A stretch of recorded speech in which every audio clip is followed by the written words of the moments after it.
In this webinar, we'll cover what a SOC report is, why it's needed, the differences between SOC 1, SOC 2, and SOC 3 reports, and also discuss the differences between a Type 1 report and a Type 2 report. Before we get started, I'll quickly introduce myself.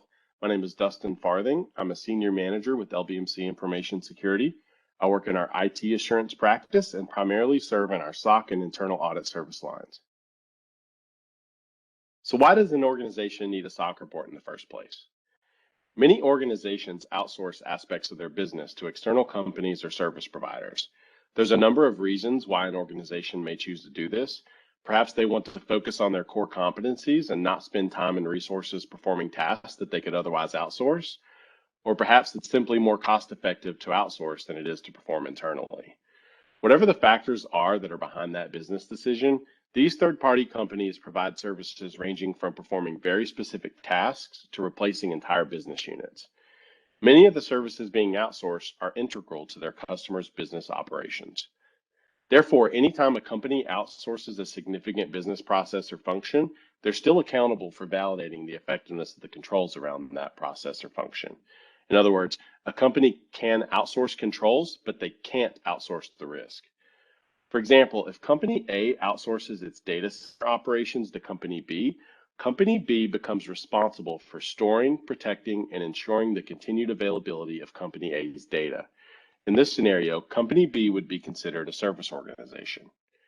Management of Company A and their financial auditor, who opines on the effectiveness of their internal controls over financial reporting, both have an interest in Company B's ability to store, protect, and ensure the continued availability of Company A's data. Therefore, Company B could obtain a SOC report to provide comfort to their customers, like Company A, and their customers' auditors. Sometimes there are contractual obligations in place that require service organizations to obtain a SOC report. In other instances, a service organization may use a SOC report for marketing purposes to demonstrate that they manage their customers' data with good security and integrity, or to ensure the reliable processing of information.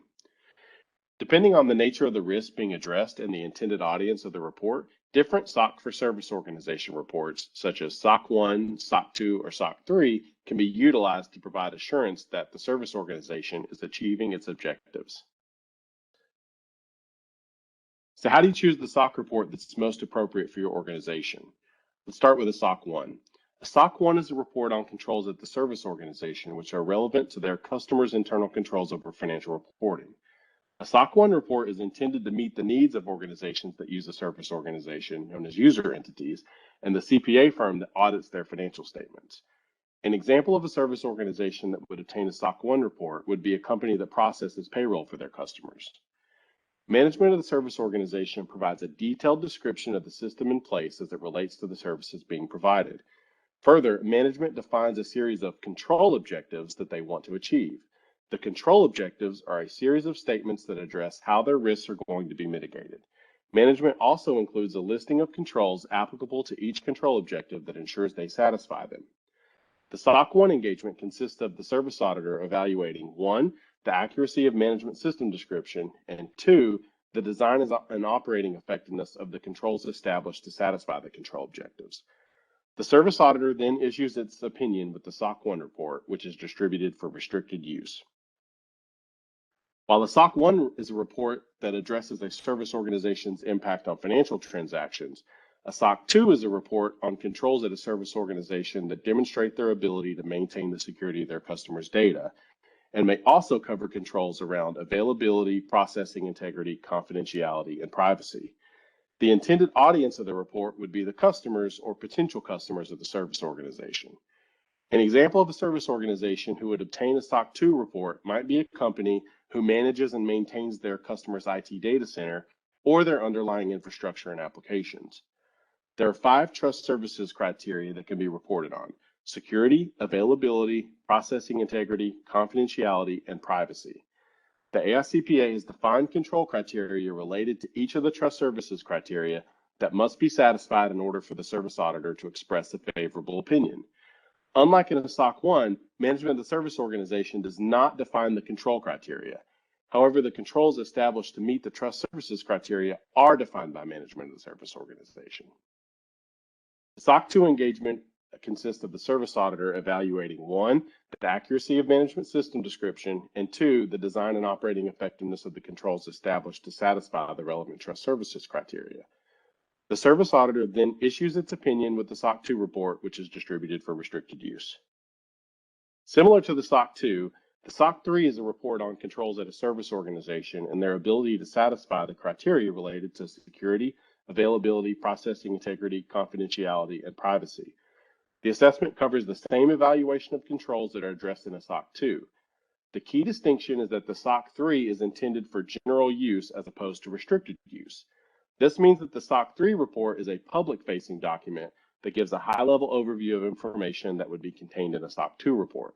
A SOC 2 report contains sensitive information about specific systems and controls at a level of detail that would not be appropriate to be distributed freely. Therefore, a SOC 3 report is used as the front-facing report, oftentimes for purposes of marketing. There are actually 2 other types of SOC reports in addition to the SOC 1, 2, and 3. These are the SOC for cybersecurity and SOC for supply chain reports.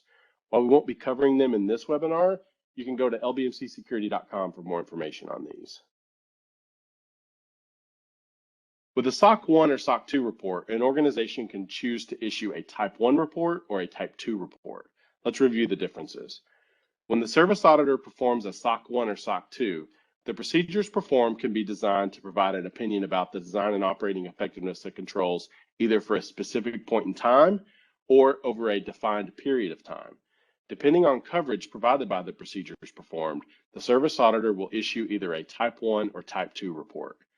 Type 1 reports are a point-in-time assessment that evaluates the suitability of the design of the client's controls as of a point in time.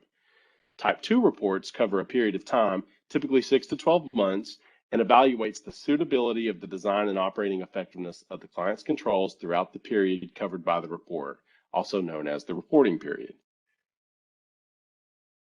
So in summary, a SOC 1 report is appropriate when an organization needs to address risks related to internal controls over financial reporting. A SOC 2 report is appropriate when risks related to security, availability, confidentiality, privacy, or processing integrity of data needs to be addressed. SOC 1 and SOC 2 reports are restricted use reports and therefore has an audience limited to key stakeholders and their auditors. The SOC 3 is an abbreviated version of the SOC 2 that does not include sensitive information and therefore could be distributed freely. SOC 1 and SOC 2 reports can cover the design of controls as of a point in time, which is the Type 1 report, or they can cover the design and operating effectiveness of controls over a period of time, which is the Type 2 report. As part of this summary, I'd also like to mention that it's very typical for a service organization to further outsource aspects of their environment. For example, if a SaaS provider's environment is hosted in AWS, Azure, or the Google Cloud platform, just because these cloud providers have underwent a SOC audit and issued a SOC report, that does not mean that the SaaS provider automatically has everything in place to receive a favorable opinion on their SOC report. There are still many specific processes and controls that need to be implemented by the SaaS provider, and they should be working with a firm that has a proven track record of helping organizations prepare for a SOC audit. I'd also like to clarify that a SOC report is not a certification. This is a very common misconception. Auditors perform SOC audits by following the attestation standards set forth by the AICPA and use these standards to perform examination and testing procedures for internal controls. The procedures performed and results of testing are summarized in a SOC report that's issued to management of the service organization for appropriate distribution. The report contains the auditor's opinion as to whether management sufficiently satisfied the control objectives defined by management for a SOC 1 or the applicable trust services criteria for a SOC 2 or SOC 3. With that, this concludes this webinar on the differences between SOC 1, SOC 2, and SOC 3 reports. We would love to help your organization prepare for or perform your SOC audit. Please feel free to reach out to myself or our practice leader, Drew Hendrickson, with any questions you might have. You can also visit us on the web at lbmcsecurity.com.